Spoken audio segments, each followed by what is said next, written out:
This is the Biz of Wealth. Challenges, rumblings, and evolution of the wealth management industry. Well, welcome, Mary, to our podcast. Thank you so much for being here. Thank you for having me. Excited to be here. Mary Schroeder is running a family office that has been a VC in the consumer goods and SaaS mostly, but also specializing in minority founded firms, as well as in coaching them and helping them grow. So I met Mary and I thought she had an amazing background and an amazing drive. So that's why we are here, and I wanted to have this conversation with her. Mary, I always start my podcasts with, what got you here and what's here? Yeah, I think basically my professional career has really been driven by curiosity and really pursuing my own interests. When I was in school, I was really interested about working abroad. So I studied about finance and I studied about China. And, I was eventually then working in Asia for 18 years. And, and now I'm back in the US. It felt like it was just really right for me. And I wanted to really have a chunk of my career back here in the US. And again, I was really just driven to working with founders and mentoring them and also continue to use my resources to invest in their businesses to help them continue to grow. And so it's really been driven by where I've just felt very passionate and where my interests lie, and continuing to put that at the forefront of my next move. Okay, so my first question is related to that, because that really caught my attention when we first met. How did you come back to the US from Asia, and what do you feel you brought back? I really came back because just personally, I felt like I've been gone from my home country for 18 years. It was really time to get back to aging parents, to my siblings that have really young children, and wanting to be a part of each other's lives, and, missing some, long-term friends and wanting to be a part of their lives. And also really wanting to have time in my home country and being able to explore and work here. And I only worked here for about 3 years before I moved to China. So, it's a pretty short period of time in the whole scheme of things. But while I was in China, I was in Asia. I was doing work on a pan-Asia basis. I was a distressed investor and also in a high growth investor. And so really working with companies with next to the founders, we were really, rebuilding companies alongside the CEO and the board. And it really was going from, it's a lot of things that you can kind of overlap with what is an entrepreneur's kind of an early stage company struggles. You're struggling with cash flow. You're struggling with, basically trying to figure out, is your execution plan for growing your revenue, is that really working? And if it's not, you have to be nimble to change it pretty quickly. You don't really have, too many years to really sit back and think about that. So, I think, and you're dealing with a lot of moving parts. I mean, it's a pretty stressful situation when you've had to deal with a lot of creditors over years. You haven't been able to pay, and, and they believed in you, and you've kind of disappointed them, and we've got to kind of, recreate that trust. And so overall, I would say that, that's all of those skills that really bringing to the table now is really being able to work with founders with a relatively, a high short-term attention span, but very much thinking about where are we going? What's the next, kind of 3 years going to look like for us? Really continuing to help them think through how we're really able to spot some really good talent to be a part of that. How are we able to give them some room to be accountable for a part of the business? How are we able to create a profitable business? How are we managing our cash flow? And, how are we able to find the right type of investors at different stages of the company? And, that's really, a lot of where I spend my time now. you mentioned you work with distressed companies first. The great difference between distressed companies and founders, I assume, is that founders have that energy and that, impetus because they are just, pushing for the business, and they haven't hopefully faced that much of a challenge as an established distressed business.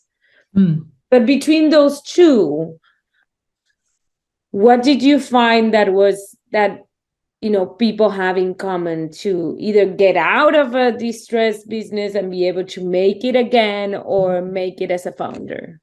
Listen, I think being a founder is a bit of a roller coaster. It can be a bit of an emotional roller coaster, right? And so you really need to find a way to ride that wave as much of a steady hand as you can. I mean, it's definitely something that people get very emotional about their businesses, which is understandable. But at the same time, really trying to keep persistent, keep moving forward, keep being a really great cheerleader about your vision, and keep getting people around you that are really supportive about your vision, finding the right shareholders that are really coming to the table because they believe in you, and because they believe in the ability of the product to make a really, significant impact within the respective industry.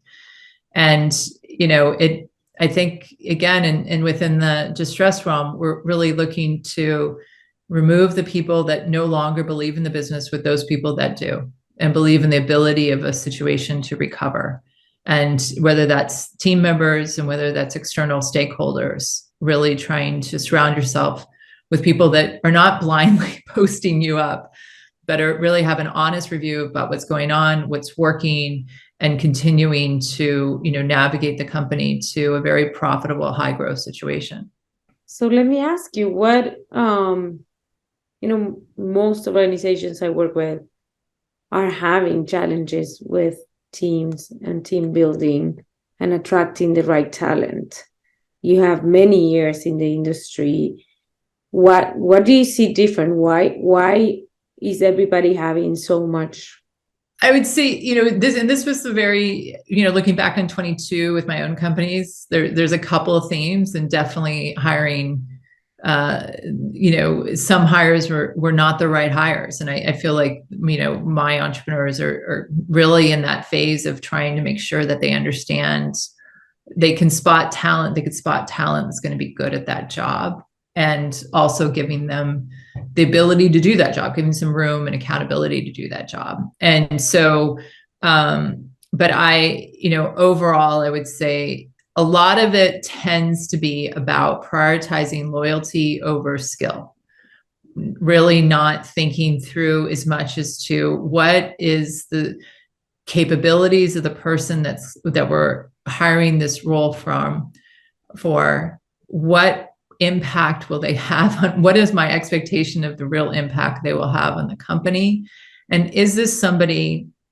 that is going to be able to lead this department, or be able to continue to help us grow this department in a significant way, and so they can kind of take on a larger role as the company grows. I mean, typically that's this thing, you're kind of overall, you need to hire for people that can be with the company under significant change. And so most likely they need to be able to take on more leadership roles as a part of that. But I see people prioritize too often what they feel is a cultural fit over, and which blinds them sometimes as to what skill base does somebody have that's coming to the table, and how are they prepared to not only do the job well, but to also be a teacher even to the CEO. And so they're respectful of the CEO's strategy, but they're really thinking about, but they also are coming to the table with something that the CEO does not have, and a deeper experience on that. So basically, well, there are two things that come to mind when you were speaking. One of them is a lot of people recommend, hey, hire on values and skills you can teach, which is actually the opposite of what you're telling me. And yeah, go ahead. Other people say the most important thing is that you hire people that are, sort of smarter than you, and, or they will be smarter than you. And to complement you. So those are two very common advices that I've gotten. But the first one really goes against what you just said. What do you think about that? Well, listen, I think about the role, right? So think of a CFO. So, I mean, they need to come to the table understanding accounts, how to balance, the general ledger, how to, understand how to lead people that do that work. They need to understand corporate finance. They need to be able to talk to stakeholders or, investors, any kind of financial institution that you might have a financing relationship with. That is a situation where, somebody might be incredibly bright, but if they don't understand how to do the basics of accounting, they're useless to you, right? So, and this did happen with one of the companies that I'm involved with. She hired her first CFO, and the person that was hired was just, unfortunately, she interviewed incredibly well, but she was just incompetent. We weren't getting balanced accounts, and before she came, we were. So it wasn't the account issues, and we had a new working capital loan offer, and so we needed to close that offer and then work with that bank on the working capital. And she did not know how to behave in those meetings. She was highly unprofessional, and she was also she didn't know how to create appropriate deadlines in relation to that banking relationship. And so they really lost confidence in her very quickly. So, she's a bright person. She did not have the skill base for the job. And she, represented that she had skills that she didn't. And, kind of as it can be with these roles, you come in first day and you probably have, 5 major things going on in the company, even within that respective department. And she really failed to deliver on all of those, and also, created, really lost the confidence of the shareholders and the bank as to, do we have a CFO that is actually going to be able to, be able to deliver on what we need to understand about the business in order to monitor what's going on. So, I think it does depend on the role, but it's very difficult to grow a business, especially as you get from the kind of, you're $10 million business, you want to go to a $50 million business. Very difficult to do without having people that can come in the door and understand how to do a job. And they are coming with the logistics capabilities. They're coming with, accounting capabilities. They're understanding how do you make a sales contract. So to come and teach you, actually, and to be, better than you, or to complement you, basically. Yeah, I mean, there has to be a lot of respect for the CEO and understand that this is somebody who's been wearing a ton of hats, but basically in order for the business to continue to grow, those hats need to be put on different heads, and those people need to be very, coming with some perspective about how things are done at different businesses, and how they would look at this situation and make it really best in class for this company. Actually, the other day, and this comes to the next question that I had for you, in terms of how you grow a business. Just yesterday, I was actually talking to a friend of mine, a very successful recruiter, and she was telling me, well, all of your problems, or all of your client problems, come from team, from recruiting, from HR, and I was like hearing her, and I'm like, well, you sound like me when I talk about branding and marketing. I say, all of your problems could be solved with branding and marketing. And I was like, making fun of her in a way, but also, we do have sometimes a partial vision when we have a profession on, what solves a problem, or what makes a company successful. So to give entrepreneurs, I talk to a lot of entrepreneurs, and, you do find some areas in which they're weaker, at different Absolutely. points in their life. Yeah. But if you had to give them one advice, or maybe let's say the 5 top things to focus on, or in terms of a timeline when you're building your business, what would you focus on first, second, and third from your point of view?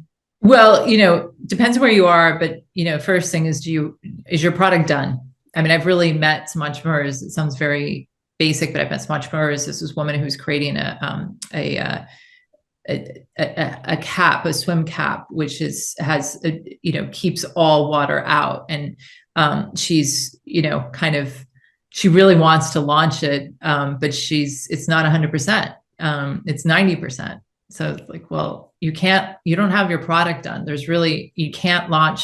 I mean, 10% leakage and something like that, you've lost the consumer, right? So I think the reality is are you proud of a product that you have? Do we have something to really go from there?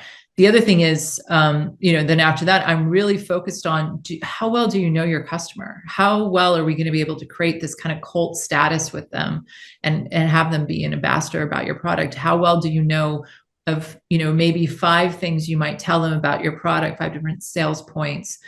What is it they kind of take away? What are they going to repeat back to some friend when they're describing what you're doing? How are we really, what is kind of the top 2 out of those 5, and really trying to understand what is it that hooked people to get them from here to there, and also where is your consumer? How do you reach them? Where, is it certain retail?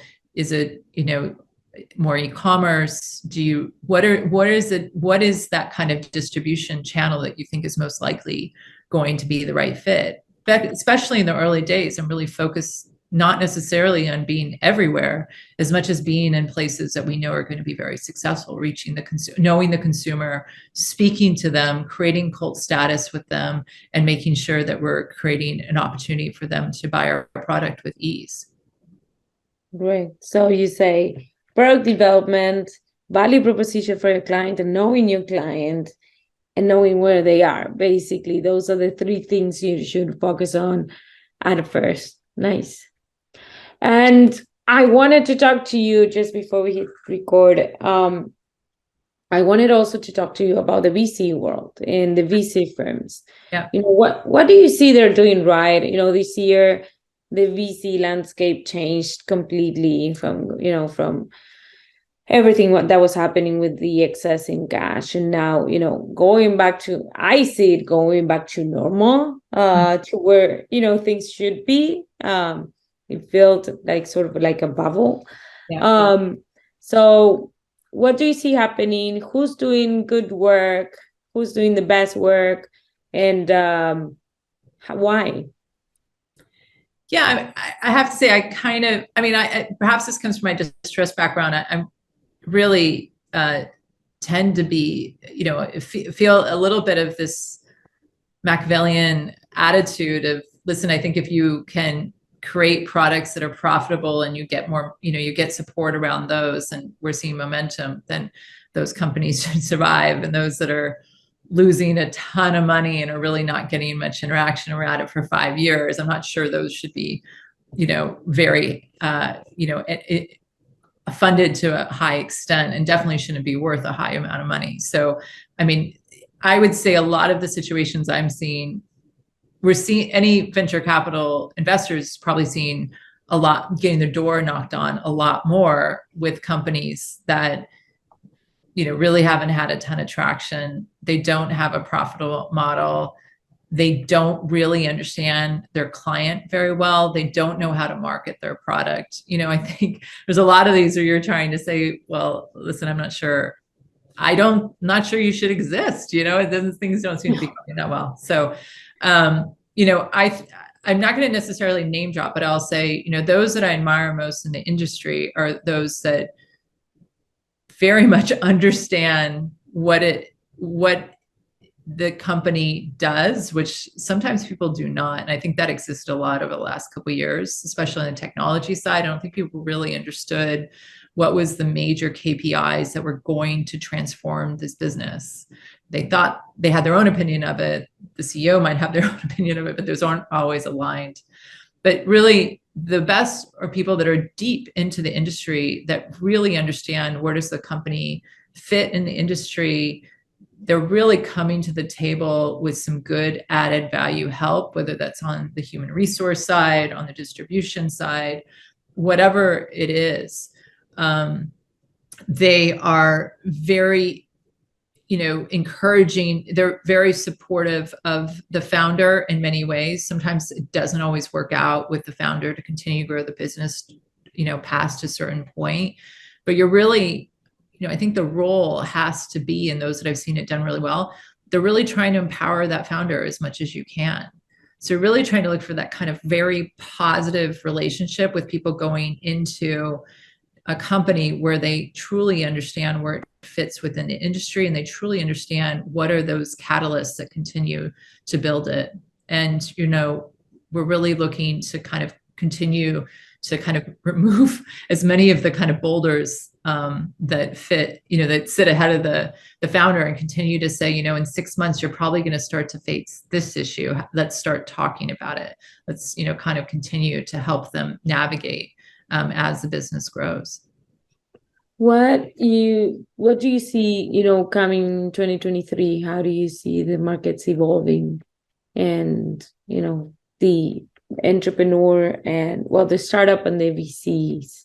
I think a lot of entrepreneurs are getting the message that, you really need to come to the table with a company that's going to make profits before it hits, kind of, I don't know, there's not a specific number, but before it hits 10 million in revenue, you really have to show something is going to be able to be a profitable company. I think it's a very hard sell now to say, I'm going to be a $50 million, company, and I'm still going to be making significant losses. I think that's a really hard sell. I think that founders are going to come to the understanding that they need to find a way in order to net make cash to fund the business.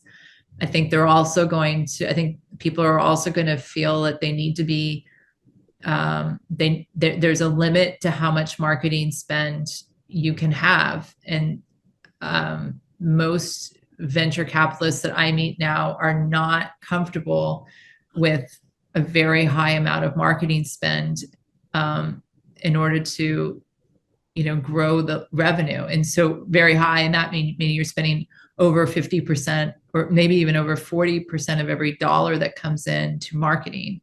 I think that for us says that we're not getting a lot of traction in the market.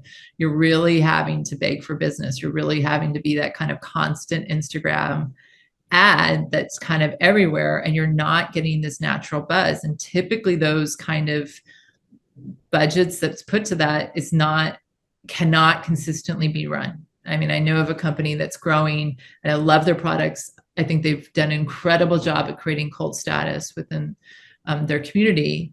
But 50 cents of every dollar comes in goes to social media ads. And it means that they are losing money up, and by their forecasts, until they're an 80 million revenue company, and they need to keep diluting their shareholders every 2 years in order to support that growth.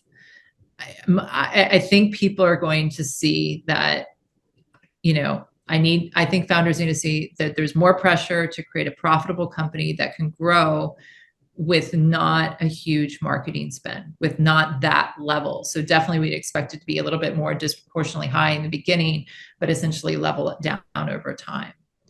I also think, we're venture capital, the trend of continuing to support those companies that you've already involved in the extent you can is still going to be there, especially in the first half of the year. And that's going to be way prioritized over new investments. So I, really do expect that the first half of this year, at least, is going to continue to be focused on, is going to be a hard fundraising market unless you really have, really great stats. We're seeing high, great velocity of your products. We're seeing, really great cult status built, and we can kind of, check that in a number of ways. We're really seeing profitability grow into the business. I think that those are the things that, those are, we're in the business of continuing to support brands that are getting traction. And there will always be people that will do that, but you have to be really showing signs of a true winner. One last question. Why minority owners? Well, it's an obvious gap in the market. And frankly, my model, I'm always comfortable with a founder that's going to come to me with a bunch of problems that they're facing. I would rather not have, most of the people I work with, I'm talking to once a week, once every other week. And I just would rather have that time than talk to me about the areas in which they need help. They need struggling, or that this didn't go right and I'm going to pivot in this way. You know, we want to have those conversations, so that I would be talking about all the good things that are happening, because let's focus on, you know, those things. There are lots of people that will kind of pay attention to those things. But overall, I would say, you know, I run a very heavy mentoring model, investment kind of holistic approach to being involved with founders. And it's, once you start working with, you know, founders of diverse backgrounds, you realize that that is typically less people within their community that have deep experience in growing companies. They know less CEOs. They have a longer way to go in order to build their professional network. They are not necessarily coming off of a background, a collegiate background that's giving them really deep access to people. We're really, you know, these are people that need help to grow their businesses and grow their community and get more perspective about what does a grown-up business really look like. And so I'm, you know, because I'm running a heavy mentor investment model, that's a really good fit. Yeah. So you like the bigger impact, basically. I like the what? The bigger impact. Yeah. I definitely want to, you know, be able to be helpful to the companies that I'm involved in. I'm a very proactive investor. I think it's, that's where I've decided to spend my time right now. And, you know, I have to say, I just also think when I started looking at these, not only is there a general understanding that the female entrepreneur, the kind of ethnic minority, or, you know, is less funded within this country. I think they're really underappreciated in the context of the way that, you know, when typically you're going to get a presentation that's not going to be as Wall Street ready, but, you know, so there's a little bit more of kind of the funkiness maybe to the way that somebody's going to be explaining what they're doing and how they're going to grow their business, and how essentially they're kind of putting their team together. And you got to kind of look for some really good basics there, but I don't think it's kind of given to you all shiny and nice on a presentation. You have to dig into a little bit more work.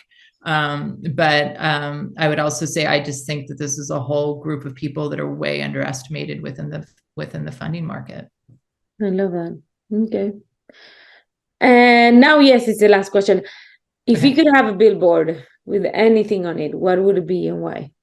It would really be empower people. I think that's, you know, definitely, there's an opportunity to do it in so many aspects of your life, but there is this very basic principle of really trying to understand what would help somebody and what would give them the opportunity to continue to grow their own opportunities in their own lives.